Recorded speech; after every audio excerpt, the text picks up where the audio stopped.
Assalamu alaikum. Hello, and welcome to the News and Culture Show with me, Laura Conda, and my co-host, Paul Cooper. Walaikum salam. So a little bit about News and Culture Show. We talk about all the latest news from Luton, as well as arts, culture, and events, so you can go out and have some fun in this amazing town. So, Paul, how are you?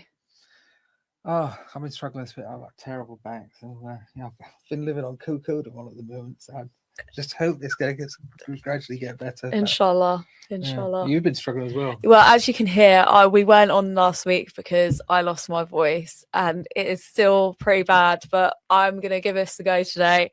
We should be all right. We should make it through. We've only got 26 minutes with you guys, so we'll make it through, no doubt. But yeah, apologies for lack of show last week. It's not normal for something we do, but if we need to, sometimes we are sick.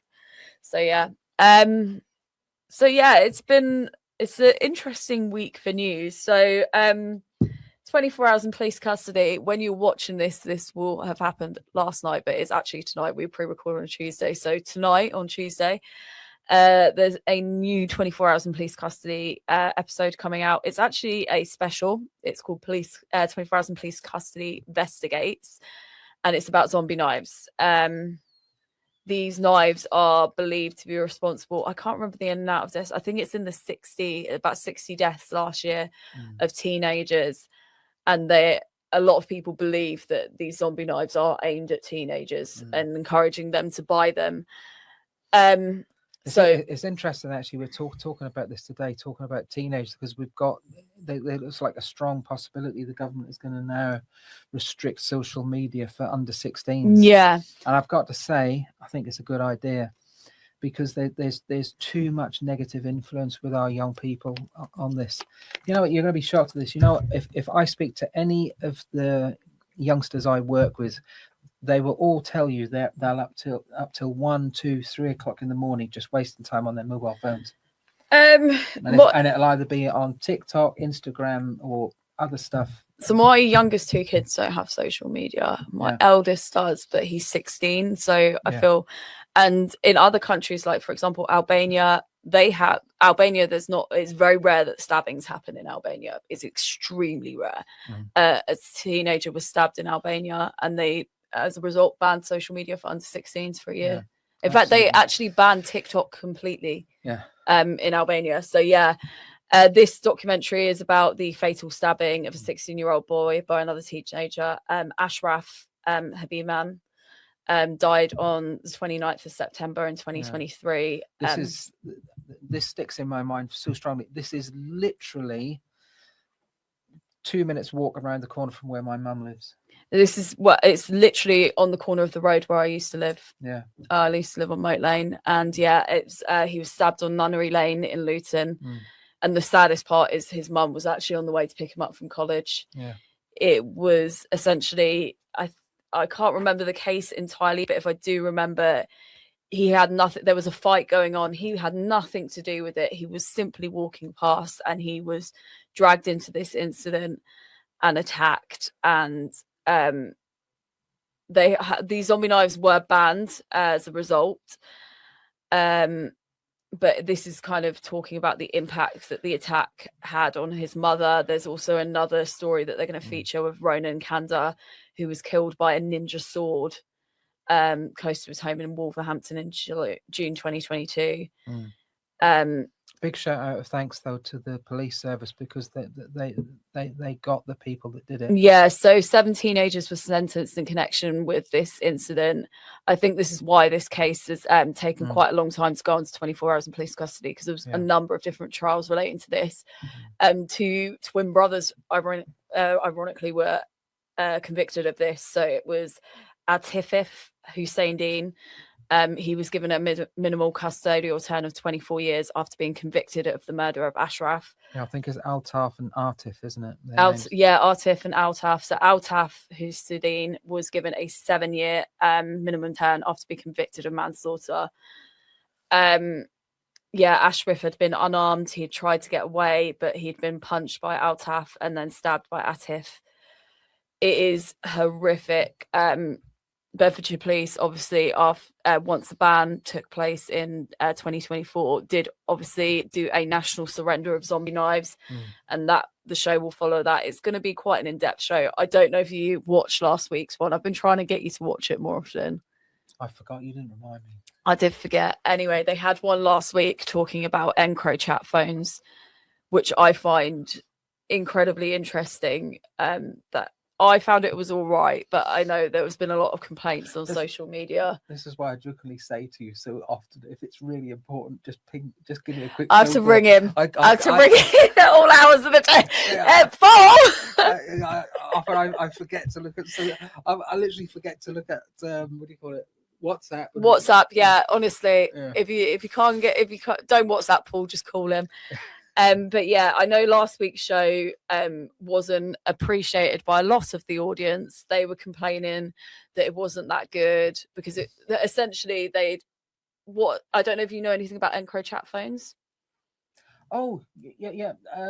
I sent you. Yeah, because I was chatting about this with my boss, because we work at this alternative provision place, yeah, and he was explaining to me what it means. Yeah. So this was it's like a normal phone, basically. It would look exactly like something like this. It's got like some advanced software. But it has advanced software, everything. Encrypted software that means criminals have been able to talk to each other completely privately. Even if their phone was seized, the police wouldn't be able to access this. I think it was about 2 or 3 years ago, the Dutch police, alongside the French police, were able to break into this EncroChat and compromise it and essentially gather all this intelligence on what people were saying and stuff like that. And as a result, they did a 24 hours in police custody episode on trying to catch this guy called Uncle. No. Literally, yeah. My boss was going over this with the kids, the boys at work, literally yesterday, and he was explaining it to me. So so I am a little bit up to speed. Yeah, not fully. But they were trying to catch this guy called Uncle. They didn't ever find Uncle in the end. They did find his nephew, so it literally referred to him as that. It was really, I thought it was interesting. I'm still interested to see how this EncroChat thing plays out, because I think eventually there will be some sort of appeal over whether EncroChat evidence is technically legal or not. I know there has been like whispers in the woodwork that might happen, so we'll see. But yeah, 24 hours in police custody, it's back. Let us know your thoughts on it. Did you think it was a good show? I have to say, because of course this is going to involve like the police force. We've got Superintendent Alex House on there. I don't know if that's a she or a he, Alex House. But, I'm not entirely sure. Yeah, but all I can say, because of course we had the one from the man that shot his family in Cambridgeshire. No, in the Marsh Farm one. That was the last episode. No. There's been more since then. There was another. The week later, they released another 2-parter of a man that killed another family, but in Cambridgeshire. I'm just giving reference to the one in Luton. And I got to say, this is why I was saying a big shout out for the good hard work that our local police service has done, because of course that one where we had the Nicholas Prosper one, and they caught him so fast. I mean, he was hiding in the bushes, wasn't he? Yep. And they caught him. Hiding in the bushes. They just instinctively, just from experience, knew something was wrong. Honed in where he was likely to be. And of course, they found him. And they found his firearm, shotgun. So if you haven't seen that one, that is definitely worth going back watching.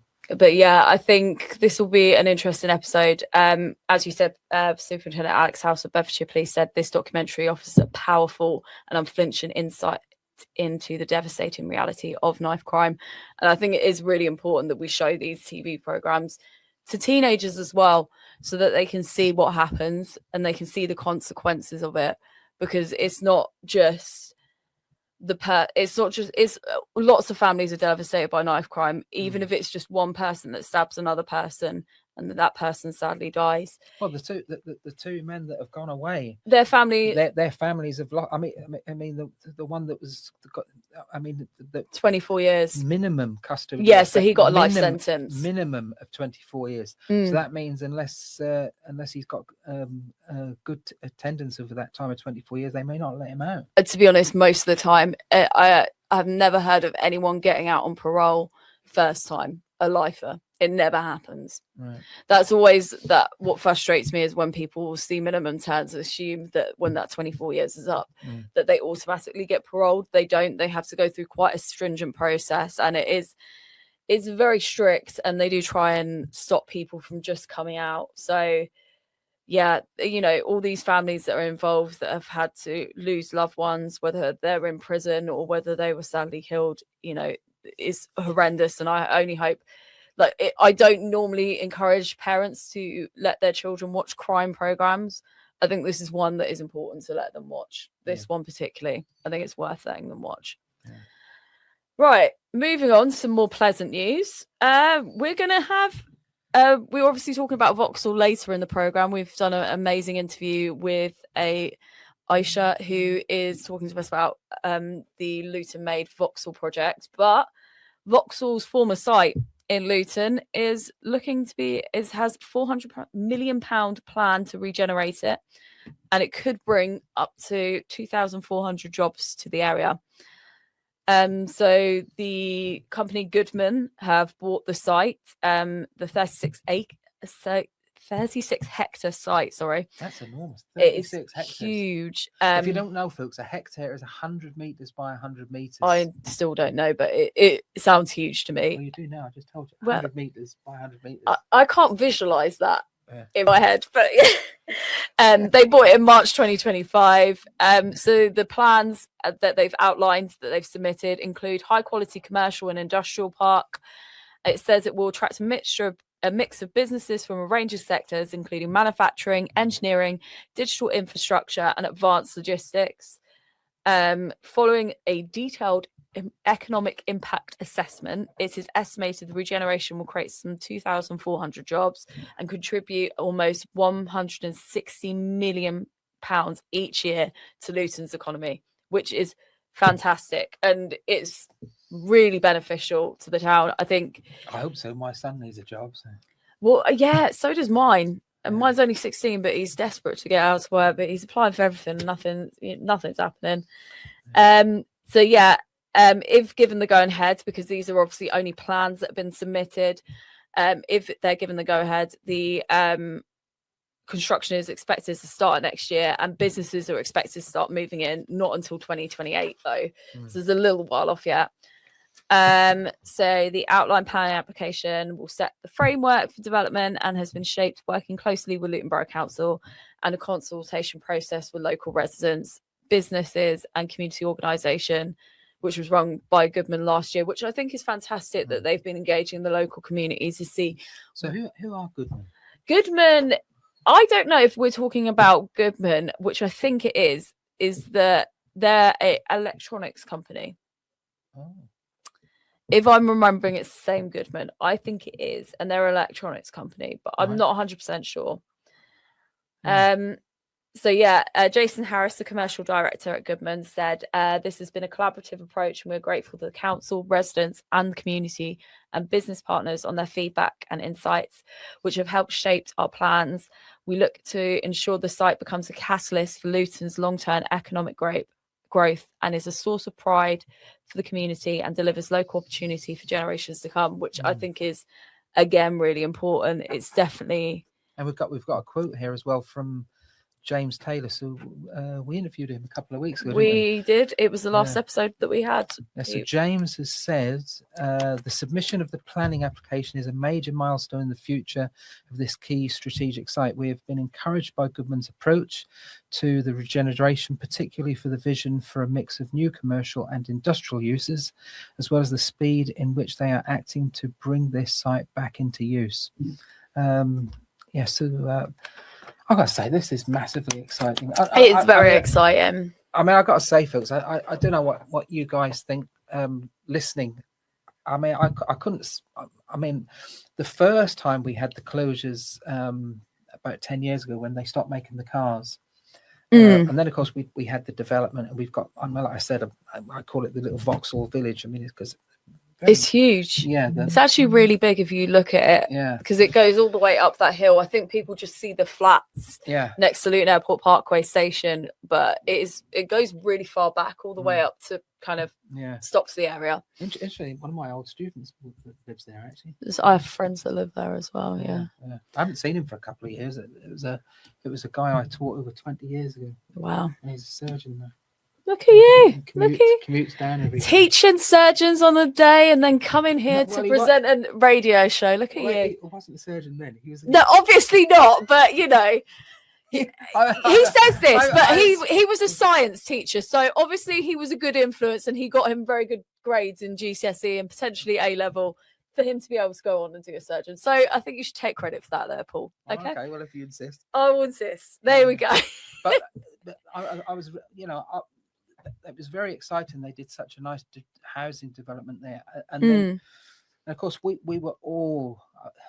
I mean, let's be straight, everyone. We were also desperately upset when the Vauxhall factory closed. Yeah.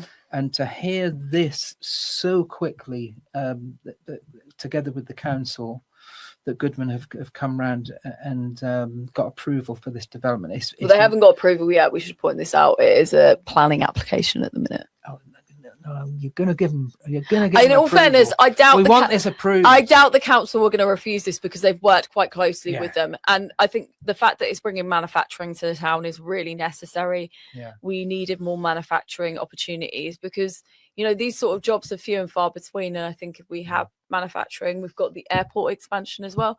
So much good stuff is coming to Luton that maybe, dare I say it, Luton's 2040 vision might actually come true. Dare I say it? I hope I'm still here to see it. You will be, inshallah. But you will be. By force. Sorry? I said by force. I don't think your wife's going to let you die anytime soon. This, unfortunately, we've got some bad news. In regards to the Leagrave station, obviously Luton Town Station is about to have lifts fitted. It's all very exciting. Unfortunately, Leagrave's not getting lifts.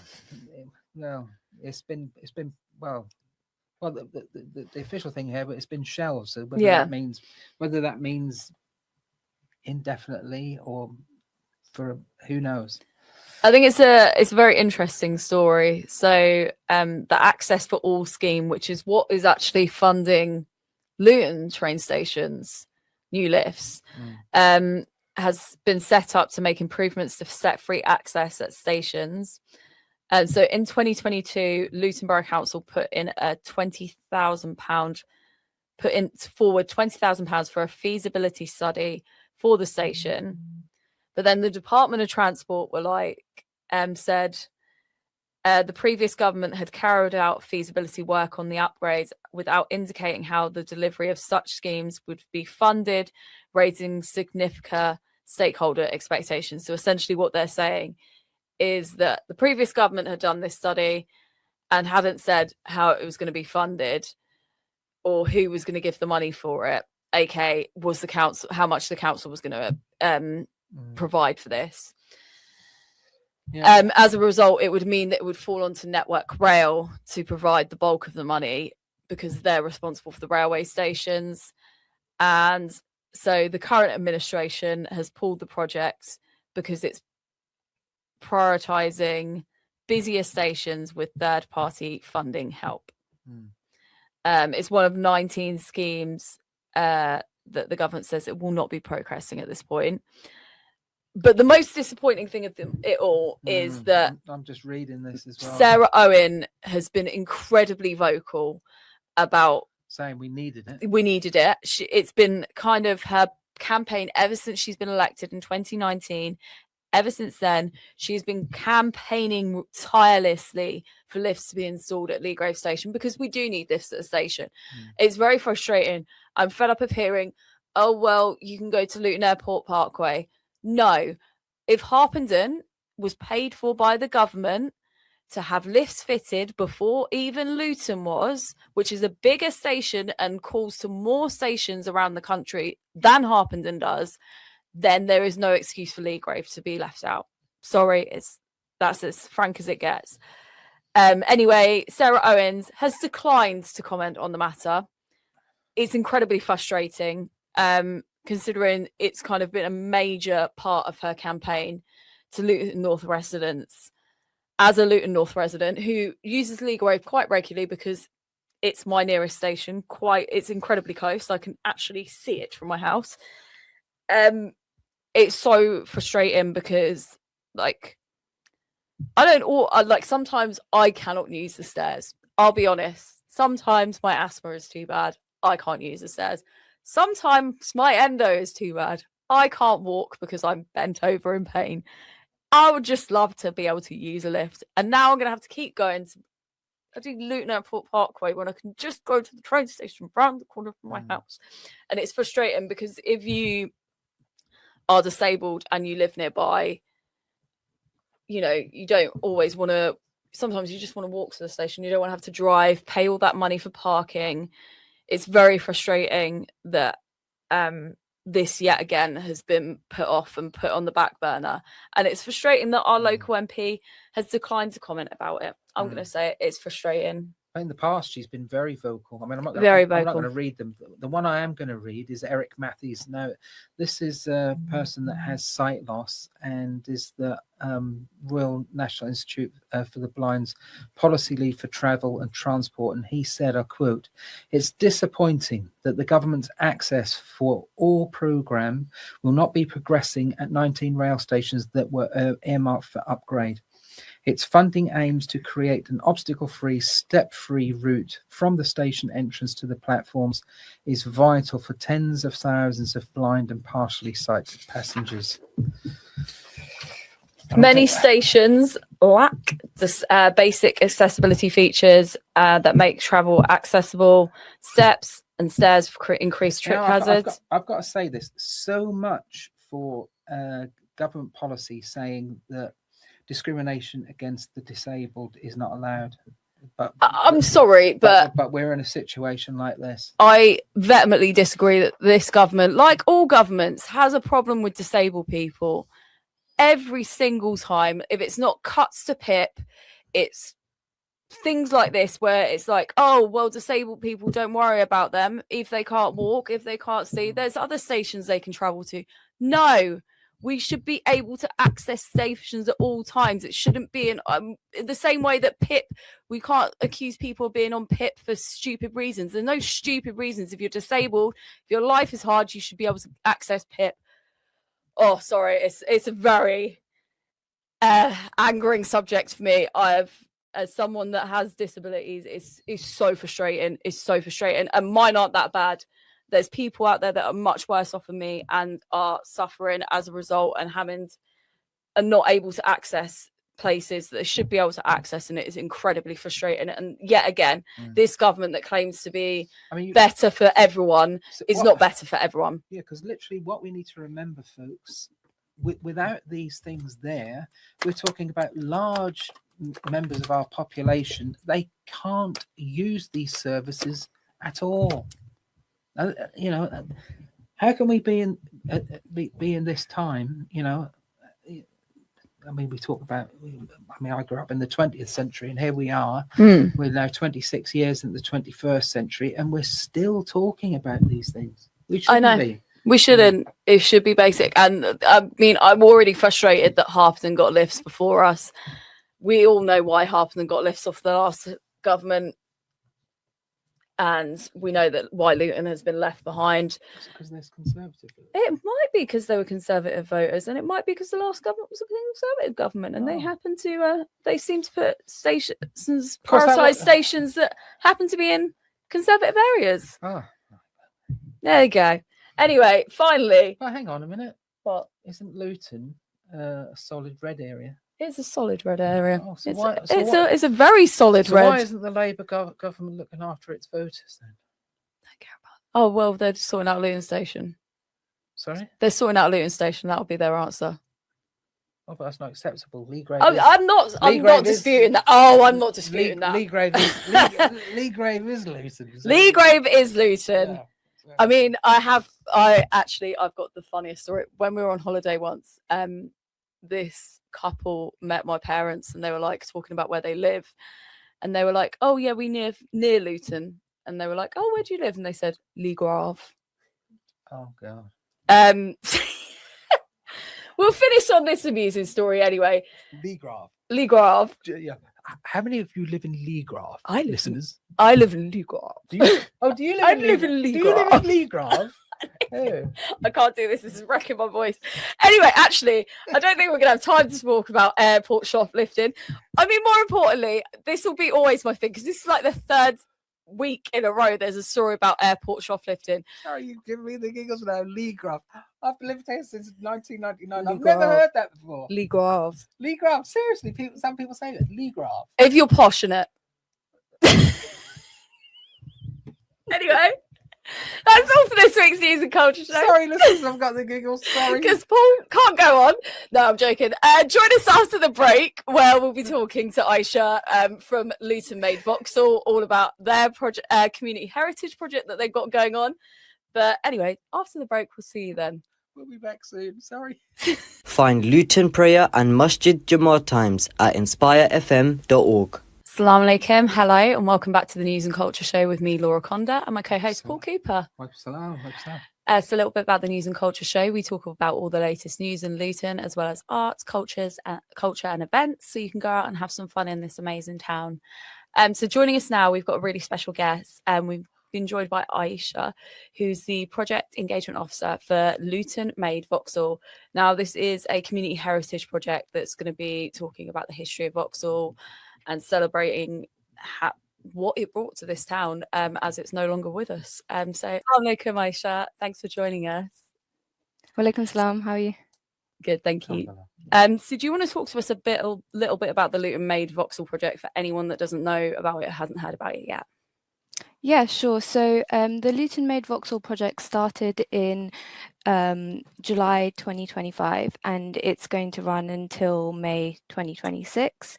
So it's funded by the National Lottery Heritage Fund, and it's a heritage project that's basically researching the history of Vauxhall in Luton and its impact that it's had on Luton. So we're doing that through a few different methods. So we're doing archival research, we're doing oral histories with people, and it's really a community-focused project to kind of understand the impact that Vauxhall has had on Luton. It sounds amazing. And what do you hope that people can learn from this? Yeah, so Vauxhall was a huge part of Luton's history. It's been here for nearly 120 years, I think, and it just closed down recently. So it's left a really big hole in the town, and it's just about understanding what that really meant to Luton. Like, some people might not know, but in the past, when there was actually a thing called the Vauxhall Fortnight. So Vauxhall would close for 2 weeks to give people a holiday. And when we talked to people about that time period, they would say Luton was basically like a ghost town because so many people worked at Vauxhall, lived in Luton. So they would all go on holiday and the town was basically left deserted. Or even people that didn't work at Luton. For example, we talked to a guy that worked he had his own accountancy firm. And he would say that when it was the Vauxhall Fortnight, I would also close my shop for 2 weeks because there was no business. So it was just really about how huge the impact was on the town and what that really meant for the town. Wow, that's interesting. I didn't know that. So for 2 weeks, nearly everyone they all went away on holidays together. Yeah. Well, not perhaps together, but at the same time. My ex-husband actually worked for a Vauxhall supplier, and he used to get the exact same holidays as well as the Vauxhall shutdown. So it was great. So you'd always have that 2 weeks in the summer. Wow. I did remember that. I didn't know that. Yeah. Do you want to talk a little bit about the history of the diversity of Vauxhall? Because obviously it brought so many people to this town, and it's kind of why we have the different range of communities that we have in Luton is because of Vauxhall. Yeah, definitely. So that's a huge part of the project as well. It's like looking at these migration patterns and how that links to Vauxhall. So one thing that we've been in contact with the Irish Forum, and they've told us about this wave of Irish migration. And while speaking to some people, we even realised that Vauxhall would advertise in the newspapers in Ireland to recruit there. To kind of get people to come over. Same with Scotland. So there, and then there's also this level of international migrations, a huge amount of South Asians in Luton, and that is largely due to the amount of work that was in Luton at the time, not just Vauxhall, but also the other large industries. But Vauxhall was definitely a big player in that. The Caribbean community as well, and it's like about telling these stories and platforming them, because when we first started the project, my colleague Tony and I, we basically went to Luton Library, we checked out all the books on Vauxhall. So if you're trying to check them out, I'm so sorry, I've got them. But basically we were having a look, and we were looking at these books, but none of them really, they all spoke about Vauxhall in a very similar way, and it was this top-down approach. But what we're trying to do is really talk about it from the human perspective and the lived experiences of people. So that encompasses all different types of people. We're looking at migrant stories, we're looking at women's stories, and yeah, it's been really interesting to kind of hear what people are telling us. So are you looking for people who perhaps worked at Vauxhall to come talk to you if they haven't already?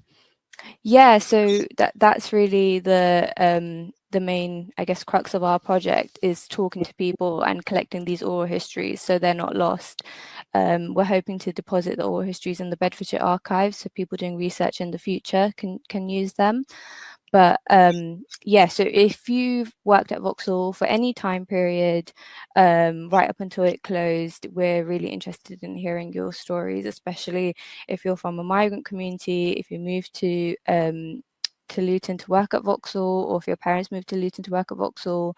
If you're a woman, yeah, we're really interested in everything, because we can only put together what people have told us. Like, we didn't live that experience, so our research is really dependent on what the community can bring to us.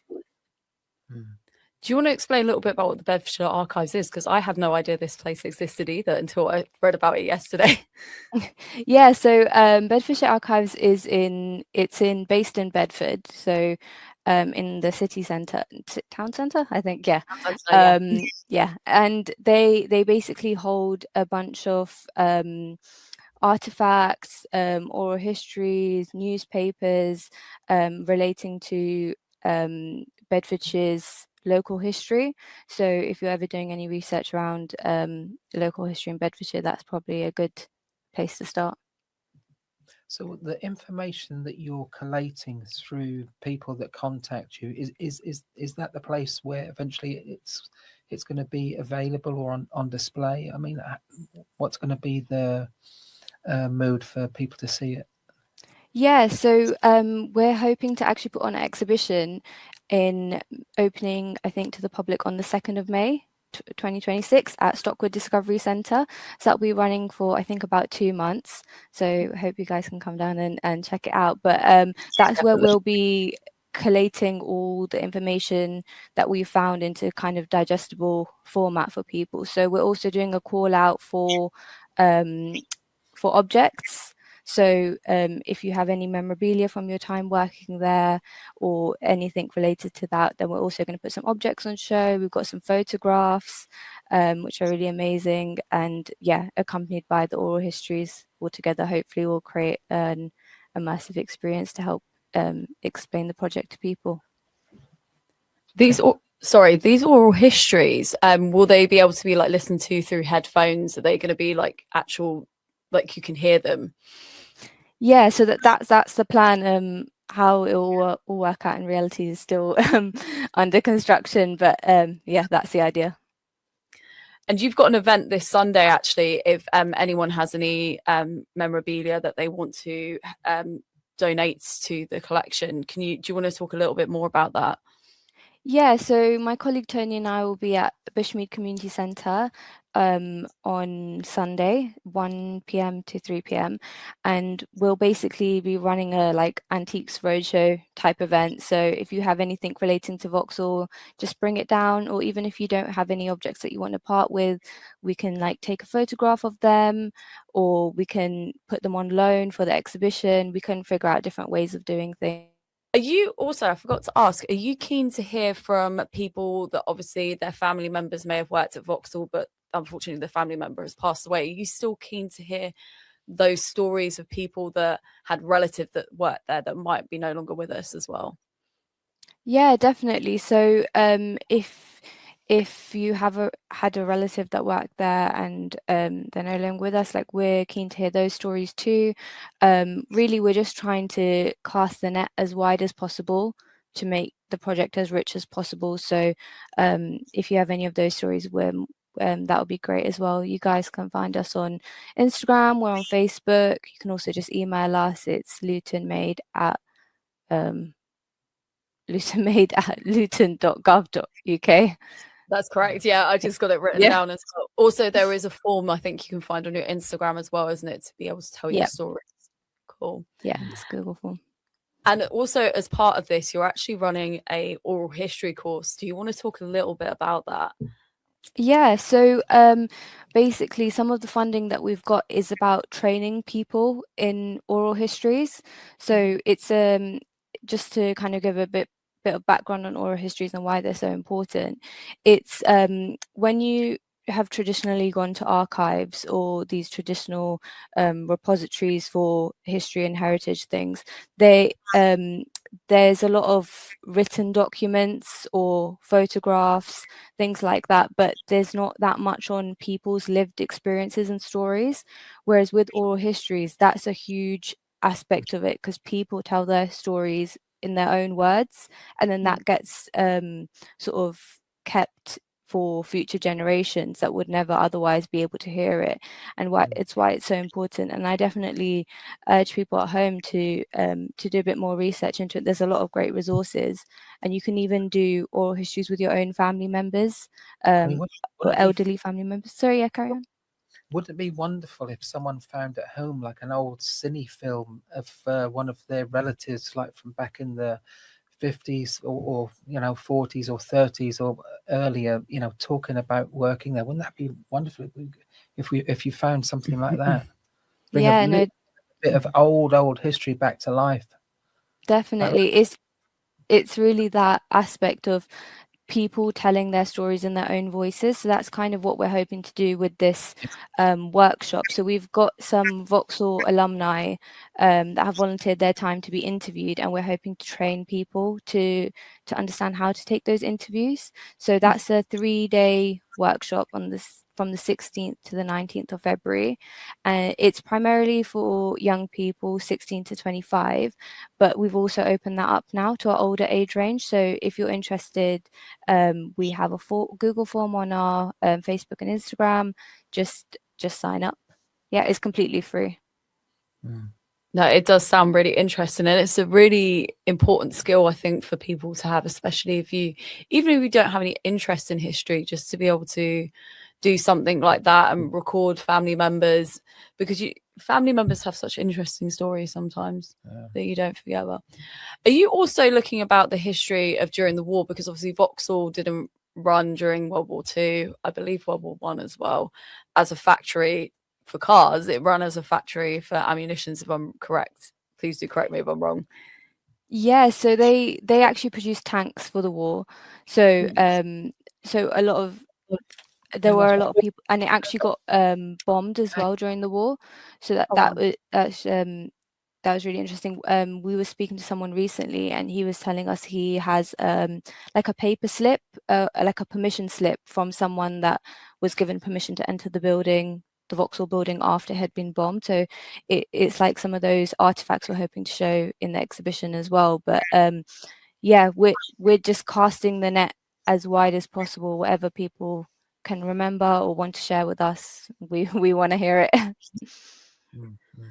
And I think a really important question is, why did you guys decide to do this? Why did the council decide to do this? Was it because Vauxhall had closed and they wanted to preserve it at that time, or was this a decision before the closure happened? So it's really interesting, actually. So the council, along with other community groups, actually put the bid in for this funding around about, I think it was 5 years ago. So it's been in the works for a little while to kind of get it off the ground. Took a little bit of time, but I think the important thing is that it's just the sheer scale of Vauxhall is so big that these things need to be recorded, and with oral histories especially, it's so important it's so timely that how you have to do them, because otherwise these people aren't around forever. So if you don't capture the stories now, then they're gone for future generations.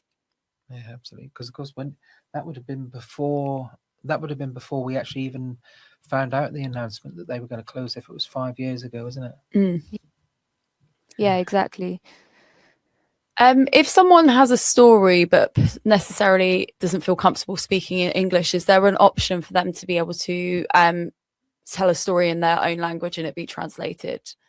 Yeah, definitely. We're more than happy to work with people in whatever capacity they feel comfortable. So either when we do oral histories, we say to people they can bring someone with them if they'd like them to translate on the spot for them, or if we can find a translator or interpreter, that we can do oral histories in other languages too and translate them. But yeah, I think it's really important that we do kind of include that aspect, that so people don't feel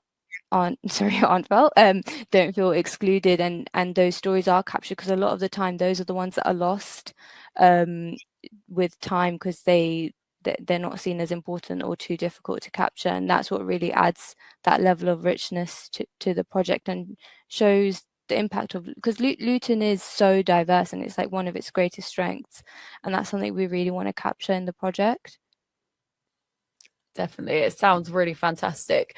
Could I ask a little bit about you though, Aisha? Is this something that you do normally? Is this your day-to-day job, or is this something this is a new thing to you? Yeah, so this project I've been working on since July 2025 full-time with the council. And then before that, my background is in architecture and urban design.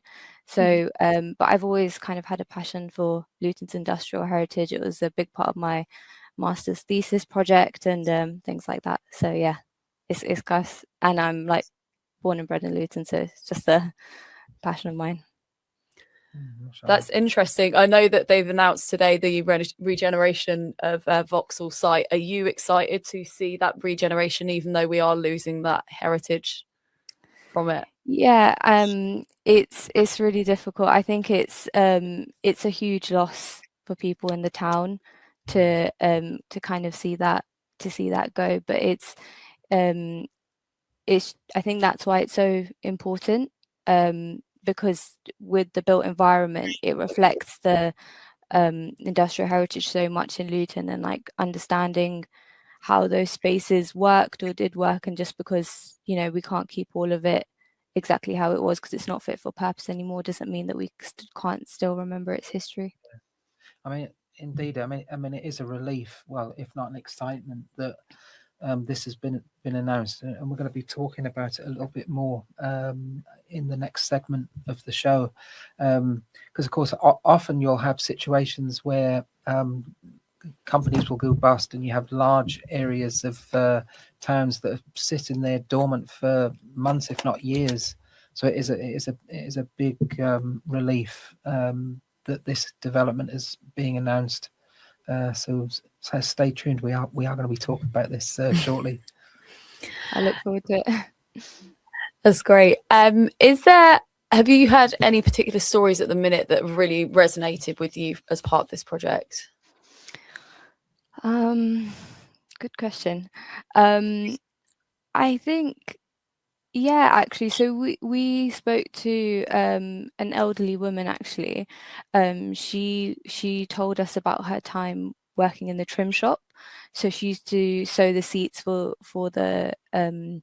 for the Vauxhall cars, and it was so interesting because she was a young child during the war, and she lived in Bedford and she commuted up to Luton for work, and it was really interesting to hear her story about how she did different kinds of sewing work and what it was really like about working at Vauxhall. For me in particular, because of my background in sort of architecture, it's really interesting to hear people describe these spaces.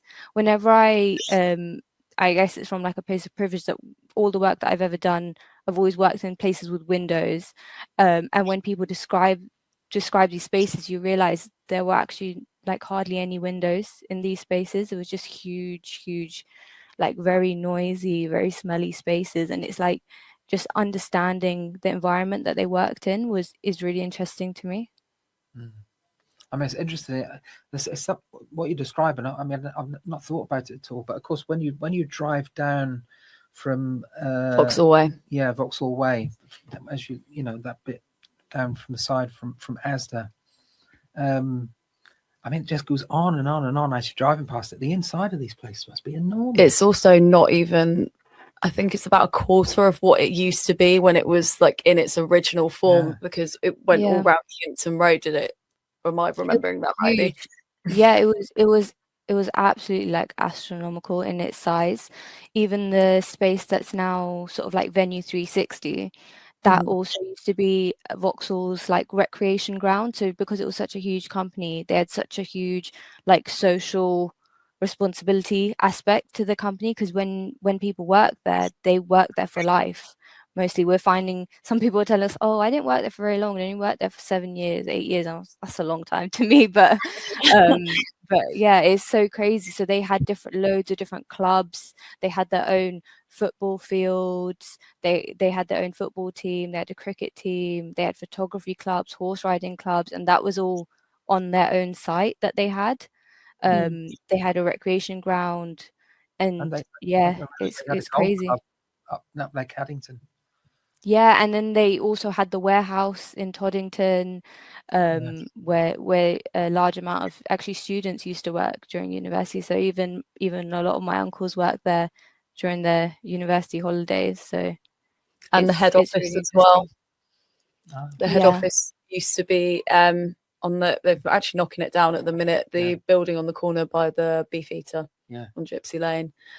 Have you guys had the opportunity to go into the factory before it actually is knocked down? Because obviously that's the kind of plan, isn't it, for it to be knocked down? Will you have an opportunity to go in there and perhaps photograph it? Yeah, so we have, Tony and I have had a look around, and it's so like unbelievable. So there's not much stuff left in there at the moment, but it's really interesting to kind of just see the sheer scale of the factory. But there were some people that went in around the time of the closure, the final closure, and they took some really amazing photographs. So we're hoping to get those in the exhibition for people to have a look at. But a lot of people actually that worked at Vauxhall are reaching out to us and saying, oh yeah, these are photos I just took on my like iPhone of my last day at work. And some of those photos are really the most telling and like the most interesting. It shows the sense of community that they had there. I think that's a big thing, isn't it? Because like you talk about Vauxhall being a job for life, but I think now in this day and age, a lot of people don't stay in jobs for very long. They change a lot. Was that the sense of feeling that you got there, that it was still a job for life even up until its closure? I'm not too sure, to be honest, because we didn't speak to many people. There wasn't any people there when we went that were still working there, but it's just really interesting how that concept has changed in society as a whole. I mean, obviously we talk about oral history, and a lot of people are probably presuming that you want people from years ago, that, you know, 90s, 80s, 70s, 60s that worked at Vauxhall. But are you still keen to hear people that worked for it up until the closure? Yeah, no, definitely. That's like a huge gap that we're actually missing in our project at the moment. Is we're really keen that the project spans the whole of Vauxhall's duration in Luton. So even if you worked there like last year and you only worked there, I don't know, for like a year or 2 years, that's still fine. We'd love to hear your story. It kind of fills that gap in for us. And I think that's a huge thing that you've touched on, is this preconception of heritage and what heritage is, and like what makes it important and what makes it not important. So some like people will speak to us and they'll be like, oh yeah, I don't have much, but I'm just interested in the project. And as we're talking to them, will realize, oh no, they'll be like, oh yeah, I actually took loads of photographs of me and my mate at work, and oh yeah, I have these letters that I just kept for personal reasons. And you realize, like, no, those are the things that are important and that do tell these stories, that are these personal objects that add the human element to the stories that we're telling. And that's what other people relate to, especially young people. We've done quite a lot of workshops with Vauxhall alumni that are like retired, so the Vauxhall pensioners, and we ask them, like, how do you want these stories told? Is it about the cars? Like, is it about the people? Like, what's important to you? And for them, the biggest thing is that they want the younger generation to understand their stories and kind of what life was like then, and how Vauxhall operated, and what it meant to the town. So yeah, I think it's really about. I mean, I have to echo that. I think it is really, really important. I came to live here in 1999, and I will never forget the first time I drove down the dual carriageway down towards the airport, and you just looking up on the hill where you've now got the Vauxhall Village, as I call it, the new development, and you just see, you just saw right across the factory roofs Vauxhall, and it was like, that's the first thing that went in your head is, Vauxhall was Luton, and Luton was Vauxhall. I mean, it was massive. And it was the town's identity. I think I remember when I was a kid in the 90s, like a lot of people, when they started making people redundant and started slowing down Vauxhall and Luton, I remember so many people's parents got made redundant then, and it was like a hugely overwhelming thing at the time. Even though you were a child, you understood the significance of what was going on. So I think this is a really important project because it's just like our hat factory. See, we talk about that all the time. We talk about the history of that all the time, and this will be, perhaps in 60 years time, 100 years time, what people are talking about. Our legacy in Luton as well was Vauxhall. So I think it's amazing that you guys are taking the time to do this project and make sure that you collect as much as possible. And I'm really excited for this exhibition in May. I will definitely probably be there on the birthday. But thank you so much, Aisha, for taking the time to talk to us. I know this was a big long interview, and I really appreciate your time. So just a reminder, if not anything, Aisha and Tony are going to be at Bushmead Community Centre on Sunday between 1 o'clock and 3 o'clock. Yep. Yes. Hopefully we'll see some of you guys there. Definitely. And if you do want to send anything in, you can contact them on Luton Made at luton.gov.uk, or you can get them on social media at Luton Made _Vauxhall. Thank you so much. Assalamu alaikum. Wa alaikum assalam. So that's all for this week's News and Culture show, but join us again next week where we will have all the latest news from Luton as well as arts, events and culture, so you can go out and have some fun. But until then, assalamu alaikum. Wa alaikum salam. Have a good week.